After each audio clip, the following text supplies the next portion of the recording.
Mummy, Golu भैया अभी तक राखी बंधवाने के लिए नहीं आए। क्या मैं उनको जाकर बुला लाऊं? राधिका की सबसे बड़ी बेटी सुमी राधिका के पास आकर ठुनकते हुए बोली। नहीं सुमी बेटा, हो सकता है कि अभी गोलू सो रहा हो, थोड़ी देर में आ जाएगा वो। राधिका ने सुमी के गालों पर प्यार भरी थपकी लगाते हुए कहा। लेकिन मम्मी, हमको तो अब भूख भी लग रही है। देखिए, मेरा पेट गुड़गुड़ भी बोल रहा है, और जब तक हम लोग गोलू भैया को राखी नहीं बांध देंगे तब तक तो हम लोग कुछ खा भी नहीं सकते ना। राधिका की बीच वाली बेटी पिंकी पेट पर हाथ रखकर बड़ी मासूमियत से भरकर बोली। कोई बात नहीं पिंकी बेटा, बस अभी थोड़ी ही देर में गोलू आ जाएगा, तब तुम सब कुछ खा लेना और तुम्हारे पेट की गुड़गुड़ भी बंद हो जाएगी। राधिका ने उसके भी बालों को सहलाकर मुस्कुराते हुए कहा। लेकिन मम्मी, गोलू भैया अभी तक आए क्यों नहीं? हमको उन्हें राखी बांधनी है। राधिका की छोटी बेटी रूही ने अपनी तोतली जबान में कहा।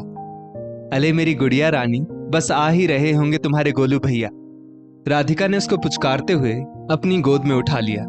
राधिका भी बार बार अपनी जेठानी रोमा के कमरे के आसपास निहार रही थी कि अब उसकी जेठानी का बेटा गोलू उसकी तीनों बेटियां सुमी, पिंकी और रूही से राखी बंधवा ले आकर, क्योंकि उसकी कोख से तो किसी बेटे ने जन्म ही नहीं लिया था। लेकिन उसको इस बात का बिल्कुल भी गिला नहीं था। वो अपनी तीनों बेटियों के साथ बहुत ही ज्यादा खुश थी, और इसके विपरीत जेठानी रोमा के सिर्फ एक बेटा गोलू था। इसलिए रक्षाबंधन में सुमी, पिंकी और रूही ही गोलू की कलाई पर राखी बांधती थी। हालांकि रोमा को अपने बेटे को लेकर बहुत ज्यादा अहंकार था, लेकिन फिर भी वो त्योहार को लेकर थोड़ा शांत हो जाती थी, क्योंकि अगर राधिका की तीनों बेटियां उसके बेटे को राखी नहीं बांधेंगी तो उसकी कलाई भी तो सूनी रहेगी। बाकी अहंकार तो रोमा को और भी बहुत सी बातों का था। उसका मायका बहुत अमीर घराने से ताल्लुक रखता था। उसके 2 छोटे भाई और एक बहन थी, जबकि राधिका गरीब घराने से संबंध रखती थी और वो अपने मम्मी पापा की इकलौती संतान थी। जहां रोमा का पति सुहास नौकरी से 5 अंकों की कमाई करता था, वहीं राधिका के पति की एक छोटी सी परचून की दुकान ही थी।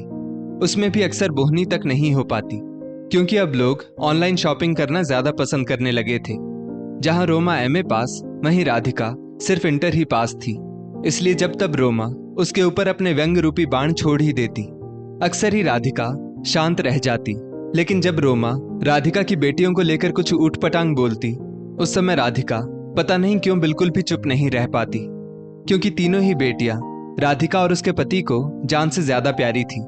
इधर करीब 8-10 दिन पहले रोमा और राधिका के बीच बेटियों के ही काम को लेकर थोड़ा बहुत झगड़ा हो गया था। राधिका की बड़ी बेटी सुमी पढ़ाई करने बैठी हुई थी, क्योंकि अगले दिन उसका साइंस का टेस्ट था।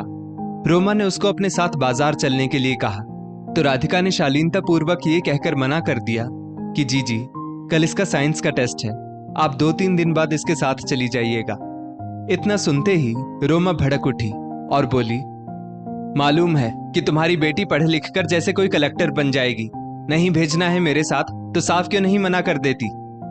इतना कहकर रोमा तनतनाती हुई बाहर निकल गई, जबकि राधिका अपनी बात को समझाते ही रह गई। बस इसलिए उस दिन से उन दोनों के बीच में बातचीत भी बंद ही चल रही थी।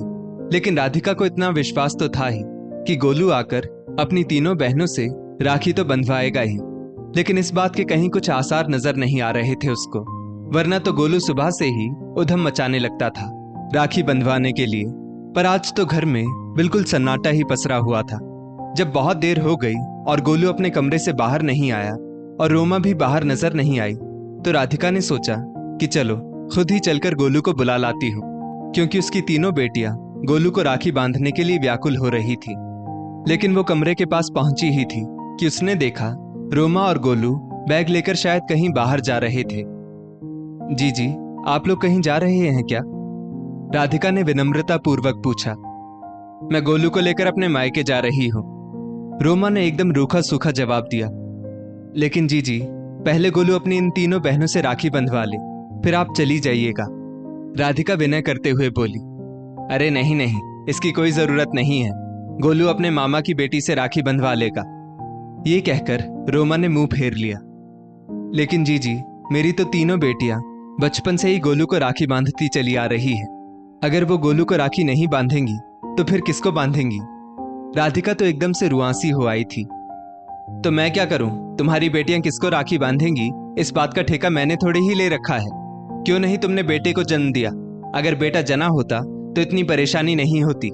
शान तो हमारी है, मेरा बेटा अपने मामा मामी की बेटी से राखी बंधवा लेगा, लेकिन तुम्हारे तो कोई भाई बहन भी नहीं है जिनके लड़कों को ये तीनों राखी बांध पाए। उस दिन तो झगड़े के समय बड़ा फुदक रही थी तुम। अब आया ना ऊंट पहाड़ के नीचे, अब आटे दाल का भाव मालूम पड़ जाएगा। तब तो बड़ा बेटी बेटी चिल्ला रही थी, अब बेटियों को ही बंधवा लो राखी। रोमा शब्दों में कड़वाहट भरा जहर उगलते हुए बोली, लेकिन जीजी, आप जरा सी बात के झगड़े को लेकर इतना बड़ा और कठोर निर्णय ले रही है। और रही बात झगड़े की, तो झगड़ा भी आपने ही शुरू किया था और मेरी कोई गलती भी नहीं थी। राधिका दुखी होकर बोली, मैं कुछ नहीं जानती, तुम्हारे घड़ियाली आंसुओं का मेरे ऊपर कोई प्रभाव नहीं पड़ने वाला। चलो गोलू, वरना ट्रेन छूट जाएगी। इसकी तो आदत ही है हर समय रोना रोने की। रोमा ने गोलू का हाथ पकड़ा और झट से घर के बाहर निकल गई, और उसने जरा सा भी राधिका और उसकी बेटियों की भावनाओं के बारे में नहीं सोचना चाहा। तीनों बेटियां कमरे के दरवाजे पर खड़ी सब बातें सुन रही थी। खैर पिंकी और रूही तो अभी छोटी थी, लेकिन सुमी समझदार थी। वो झट से राधिका के पास आई और उसका हाथ पकड़कर बोली, मम्मी, आज से हम तीनों बहनें ही एक दूसरे के भाई बहन हैं। अब आप कभी भी ताई जी के सामने इस तरह से नहीं गिड़गिड़ाएंगी। चलिए हम तीनों ही एक दूसरे की कलाई पर राखियां बांधते हैं। कितनी समझदार है मेरी बच्ची, राधिका ने साड़ी के पल्लू के कोर से अपने आंसुओं को पोंछते हुए कहा। थोड़ी ही देर बाद तीनों बहनें एक दूसरे की कलाई में राखी बांधते हुए एक दूसरे को हंसते मुस्कुराते हुए मिठाई खिला रही थी। नजर न लगे मेरी बेटियों को, भगवान करे मेरी तीनों बच्चियां जीवन भर यूं ही हंसती खिलखिलाती और मुस्कुराती रही। राधिका ने अपनी उंगली से तीनों बेटियों को काला टीका लगा दिया। आज भी वो तीनों बहनें उस परंपरा को जिम्मेदारी पूर्वक निभाती चली आ रही है। दोस्तों, इस स्टोरी को लेकर आपकी क्या राय है? नीचे कमेंट करके जरूर बताइएगा, और ऐसी ही और भी बेहतरीन वीडियोस के लिए हमारा पेज जरूर फॉलो करें। धन्यवाद।